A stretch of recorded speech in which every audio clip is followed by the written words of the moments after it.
សួស្តីដល់គ្នាអញ្ចឹងវីដេអូនេះយើងនិយាយអំពីរបាំងលេខ14លំហាត់លេខ14របស់យើងហ្នឹងគឺជាលំហាត់ដែលយើងនិយាយអំពីករណីពិសេសនៃជំនួស complex តម្រងទីកោណមាត្រករណីពិសេសហ្នឹងមានថាប្រភេទនេះវាប្រភេទដែលយើងកម្រនឹងជួបហើយវាក៏ធ្វើតាមcomplex ធម្មតាដែរឥឡូវគឺយើងសាកទៅមើលលំហាត់របស់យើងមើលបន្តិចថាវាខុសពីធម្មតាមិនជាងមើលទី1គឺគ្នាឃើញ sin បូក e កុសចឹងគាត់ទៅមើលខុសពីធម្មតាបាត់ហើយធម្មតាកុសបូក e sin តែនេះ sin បូក e កុសចឹងហ្នឹងវាអត់មែនជាត្រង់ទីកោណមានទេហើយយើងមើលទី2ទី3លំហាត់របស់យើងគឺវាមានបាទទី2ទី3លំហាត់របស់យើងគឺវាមាន1នៅហ្នឹងណានេះវាមាន1ពីមុខកុសហើយនេះក៏1ពីមុខកុសដែរចឹងមានថាហ្នឹងក៏យើងអាចធ្វើតាមធម្មតាដែរដល់ពេលលំហាត់ទី4ទី5ទី6ទី7ទី8នេះគឺជាប្រភេទលំហាត់ដែលវាមានទម្រង់ពេជ្រកណិតប៉ុន្តែបើយើងចង់បំលែងជាទម្រង់ទីកោណមាត្រយើងដឹងហើយទម្រង់ទីកោណមាត្រគឺត្រូវការ a ហើយ b តែពេលនេះវាមានដល់3តួតើតួទី3វាតំណាងឲ្យអីអញ្ចឹងណា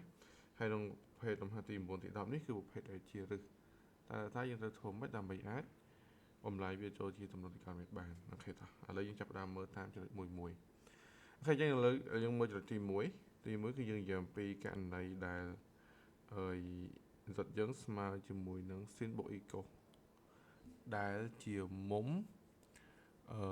ផ្ទុយពីទម្រង់ទីកោណមាត្រអញ្ចឹងយើងត្រូវដឹងថាករណីនេះបើយើងចង់ឲ្យវាបំលែងជាទម្រង់ទីកោណមាត្របានលុះត្រាតែយើងបំលែង sin ឲ្យទៅជាកុសហើយកុសឲ្យទៅជា sin តើទោះតែយើងប្រើមុំអីដើម្បីបំលែងបានអញ្ចឹងគ្នាយើងមើលទៅលើចំណុចនេះទៅនឹងករណីទី2គឺថាបើសិនជាយើងចង់បំលែង sin ឲ្យទៅជាកុសទៅជា sin នេះគេឲ្យយើងប្រើមុំ pi លើ2ដក delta pi លើ2ដក delta អញ្ចឹងមុំ pi លើ2ដក delta នេះគឺជាមុំដែលយើងបដូរពី sin ទៅជាកុសហើយពីកុសទៅជា sin បានប៉ុន្តែយើងត្រូវដឹងថាចេះមិនមែនតមុំ pi លើ2ដក delta ទេ pi លើ2បូក delta ក៏បដូរបានដែរគាត់ថា pi លើ2បូក delta វាបដូរទាំងសញ្ញាទៀតណាវាបដូរទាំងសញ្ញាត្រង់ណាអាហ្នឹងតើយើងមើលក្នុងបើយើងមើលក្នុងតារាងយើងដឹងមុំ pi លើ2បូក delta នៅខាងនេះpi លើ2បូក delta នៅខាងនេះដោយសារ pi លើ2នៅនេះទៅពេលបូកវាទៅបើបន្តទៅក្នុងកាតារងទី2អញ្ចឹងចំពោះ sin ណាវាបូកទៅចំពោះកុសវាដកអញ្ចឹងកន្លែងហ្នឹងគឺកន្លែងកុសវាដកអញ្ចឹងមានថាសញ្ញារបស់យើងគឺវាប្រែប្រួលពីបូកទៅដកបាត់ហើយតែបើសិនជាយើងមើលទៅលើ pi លើ2ដក delta វានៅក្នុងកាតារងទី1នេះ sin ក៏បូកកុសក៏បូកចាហ្នឹងវាប្រែប្រួលត sin កុសទេតែសញ្ញារបស់វាគឺអត់ប្រែប្រួលទេអញ្ចឹងយើងកន្លែងនេះគោលដៅរបស់យើងគឺការដែលយើងបំលែង sin ទៅកុសទៅ sin អញ្ចឹងយើងកុំប្រើបូកប្រើដកទៅអញ្ចឹងបើសិនជាសញ្ញាវានៅបើសញ្ញាវាបូកទាំងពីរវានៅរក្សាសញ្ញាបូកទាំងពីរទៅដែរតែបើសិនជាសញ្ញាវានៅ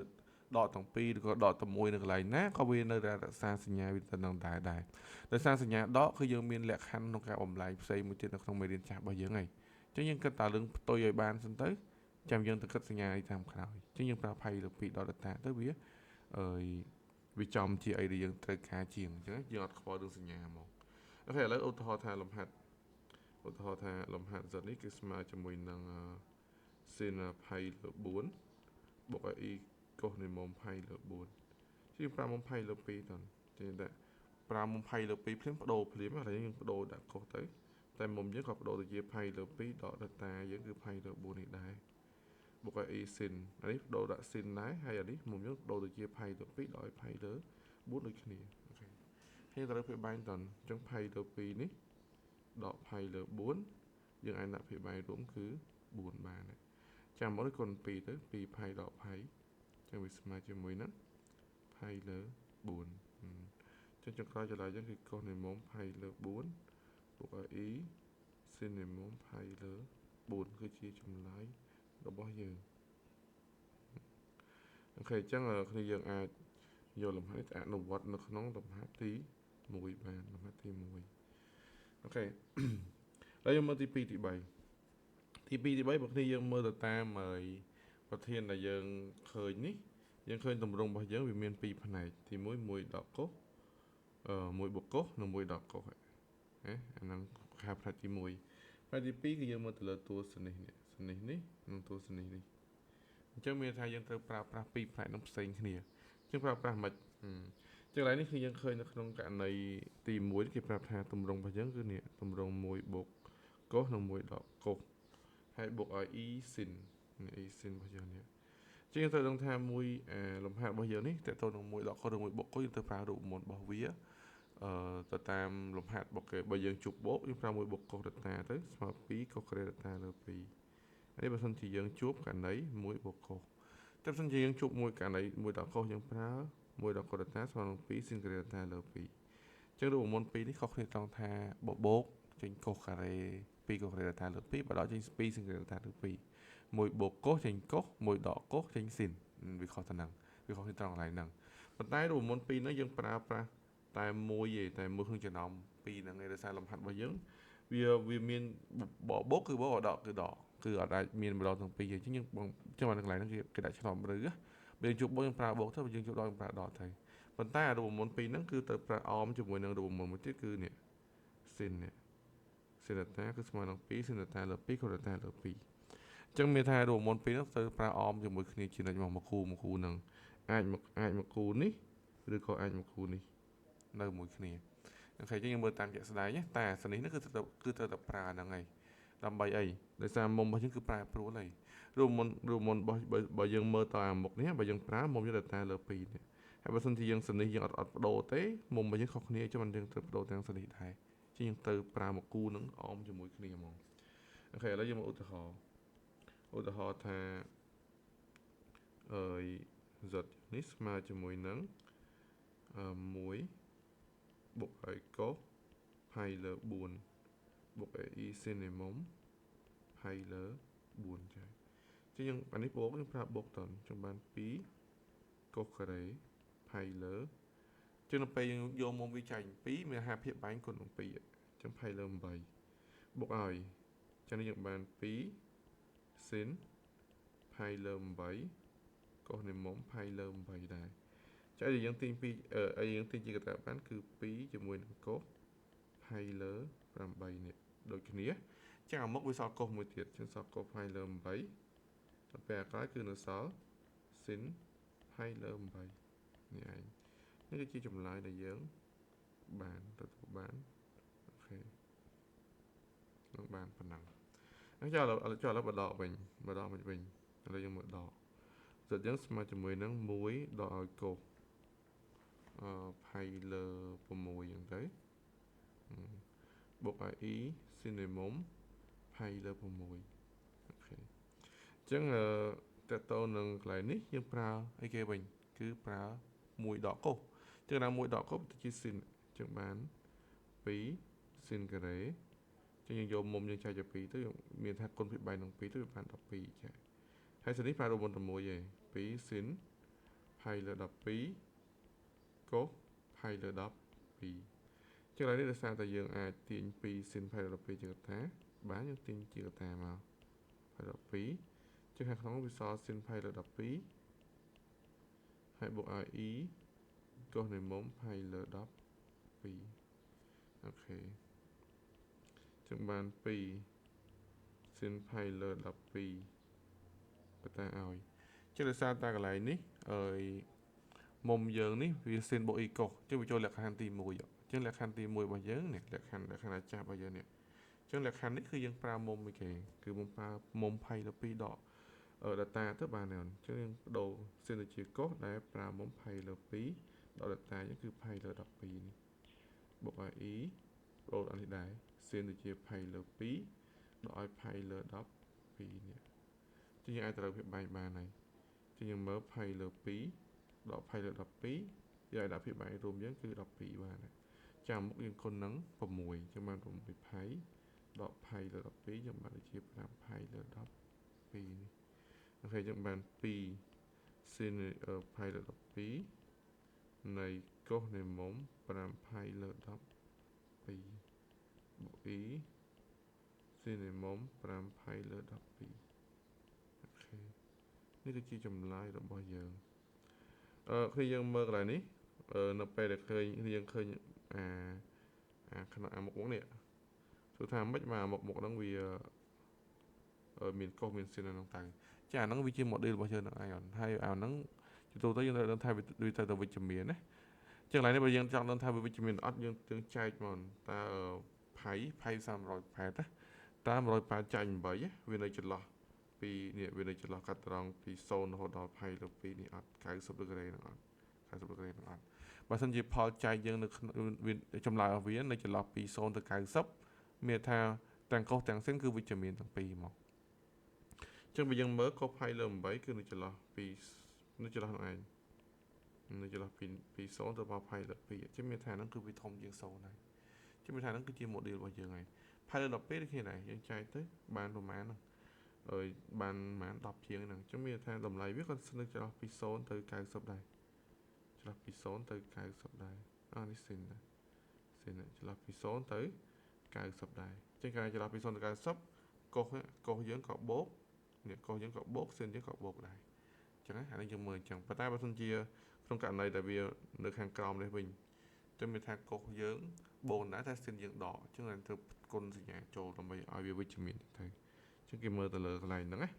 អូខេគាត់ថាជាទូទៅមុំយើងជាទូទៅយើងទីមកពីច្រើនបូកហើយកន្លែងហ្នឹងណាហ្នឹងហើយមួយទៀតឧបមាថាលំហាត់នេះមានកន្លែងបើសិនជាវាសញ្ញាដកនៅក្នុងកន្លែងនេះសញ្ញាដកសញ្ញាដកសញ្ញាដកសញ្ញាដកហើយសញ្ញាដកចឹងបើសិនជាវាមានសញ្ញាដកនេះចាំដល់ពេលកន្លែងនេះចាំយើងហើយបំលែងដាក់ជាមុំដកអាល់ហ្វាទៅហើយចឹងណាយើងកុំប៉ះពាល់កន្លែងសញ្ញាដកហ្នឹងបើមិនតន់ចូលទៅក្នុងទីកោណមានទេក៏យើងអាចប្រើប្រាស់ការបំលែងមុំយកបានទេចឹងណាកុំឲ្យវាញ៉ៃចឹងដល់ពេលសញ្ញាដកនៅមុខស្រីចឹងយើងរហូតដល់ចម្លើយចុងក្រោយសេតមកជួហើយយកមកអូខេតោះចឹងអាហ្នឹងប៉ុណ្ណឹងអូខេចឹងតទៀតឥឡូវយើងមើលលេខ4រហូតដល់លេខ8ម្ដងលំហាត់លេខ4ដល់លេខ8លេខ4ដល់លេខ8ទៅដល់លេខ4ដល់លេខ8គឺជាប្រភេទដែលវាមាន3តួអញ្ចឹង3តួហ្នឹង3តួហ្នឹងមាន3តួហ្នឹងវាមានតួនាទីរបស់វារៀងខ្លួនណាធម្មតាត្រង់ពេជ្រកណ្ដិតវាមានតែ2តួ A B ថានេះវាលើសមួយទៀតគឺ A អញ្ចឹងត្រង់វាគឺ A បូកឲ្យ A បើ E B បែបនេះអញ្ចឹងសួរថាមួយណា A មួយណា A យើងត្រូវមើលទៅតាមរៀងវាជាក់ស្ដែងជាទូទៅយើងត្រូវដឹងថាចាតែទៅនឹង A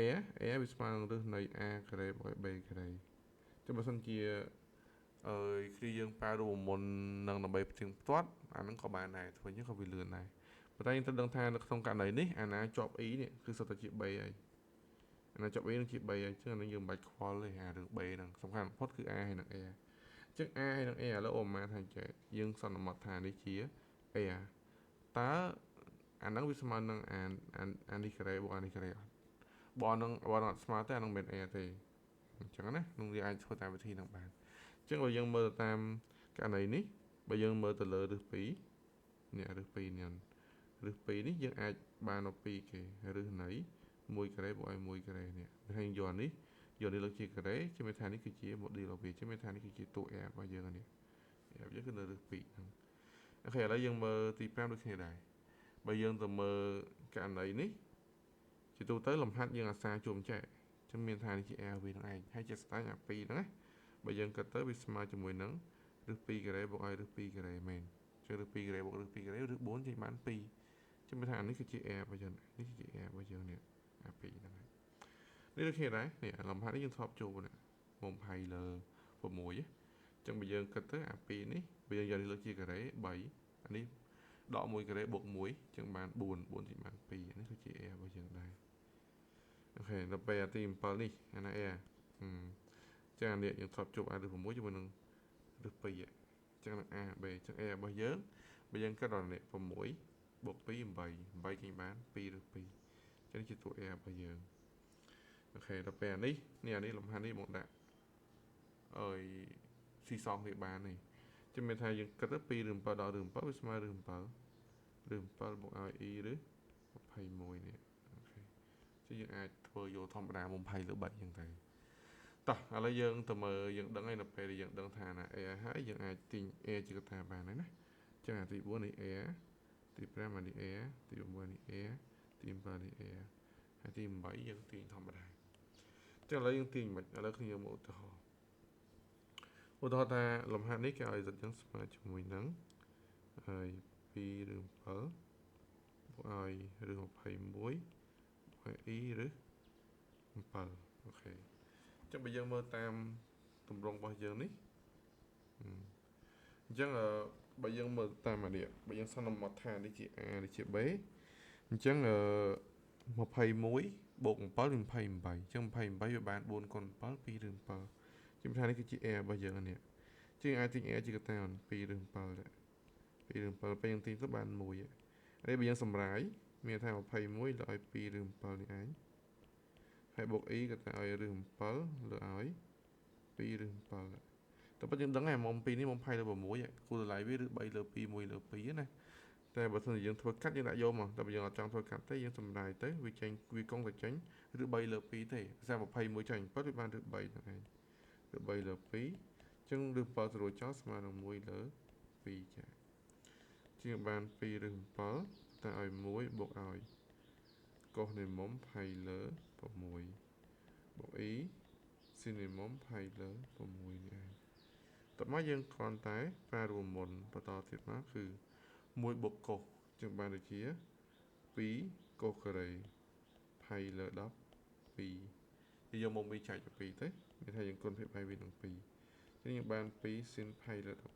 12កុស20លើ12ដែរអាហ្នឹងមកគូវានឹងឯងហើយយើងគ្រាន់តែទាញ2កុសជាកតាមកអញ្ចឹង2ទាញជាកតាទៀតវាទៅជា4ណាហើយអាខាងមុខហ្នឹង2ស្រាប់ហើយយើងទាញ2ទៀតវាទៅជា4ឬ7ចានេះវានៅសល់កុស20លើ12បូក e ស៊ីនីមុំ20លើ12ហើយហ្នឹងក៏ជាចម្លើយរបស់យើងដូចគ្នាអូខេនេះជាចម្លើយរបស់យើងដូចគ្នាហើយអាផ្សេងទៀតយើងធ្វើតាមលំនាំដូចគ្នាតើធ្វើតាមលំនាំដូចគ្នាទេហើយដូចគ្នាដែរបើសិនជាលំហាត់របស់យើងនេះកន្លែងនេះមានសញ្ញាដកនៅត្រង់មុខសនេះនេះសញ្ញាដកសញ្ញាដកសញ្ញាដកសញ្ញាដកសញ្ញាដកសញ្ញាដកចាំជួរនេះយើងសេតតាមជួរទៀតទៅបច្ចេកហើយវាស្មើនឹងគេ4អូផ្លេចទីកុសផ្លេចសេកុសផ្លេចសេកុសចូលអូខេចឹងបាន4ឬ7ហើយកុសនៃមុំ20លើ12យ៉ាងណានេះបានបាញ់ទៅស្មើនឹង4ឬ7កុសនៃមុំ20លើ12អូខេចឹងយើងចម្លើយយើងប៉ុណ្ណឹងហើយបើសិនជាសញ្ញាដកយើងគាត់សរសេរបើយើងគាត់សរសេរតិចទៅគឺបានគេ4ឬ7កុសនៃមុំ20លើ12ហើយបដូរទៅជាមុំគេដក20លើ12ចឹងទៅac នៃមុំដក20លើ12ចឹងទៅហើយបាទចឹងណាបើសិនជាមានដកយើងស្វែងរកបញ្ជុះហើយយកមកអូខេឥឡូវយើងទៅមើលអា2ជួរចុងក្រោយបញ្ចប់ចឹង2ជួរចុងក្រោយគឺយើងមើលឧទាហរណ៍លំហាត់ស្តៀងគ្នាមួយបន្តថាឲ្យ z យើងស្មើជាមួយនឹងរឹសនៃមុំ4បូកឲ្យ2ឬ2 4បូកឲ្យ2ឬ2ហើយបូកឲ្យ e ថាឲ្យរឹសនៃ4ដល់ឲ្យ2ឬ2លំហាត់នេះមកឧទាហរណ៍ក្នុងថ្នាក់ហើយតែឧទាហរណ៍គ្នាយើងមកសារទៀតជាកន្លែងនេះយើងឃើញមេគុណវាប្រមាណទាញអស់មកអាក្នុងសំរឹសណាចឹងមេគុណវា4យើងទាញ4ជាកតាមកចឹងវាសល់តែគេ1ចាតូននេះវាឲ្យទី4ចាញ់4ចាយើងស្រួលទៅវាស្មើនឹងរឹស2លើ2ចាបើ e នេះដូចគ្នាដែរយើងទាញ4ជាកតាទៅបាន1ដកឲ្យរឹស2លើ2កន្លែងនេះបើសិនជាយើងឃើញរឹស2លើ2យើងប្រកាសជាឃើញហើយ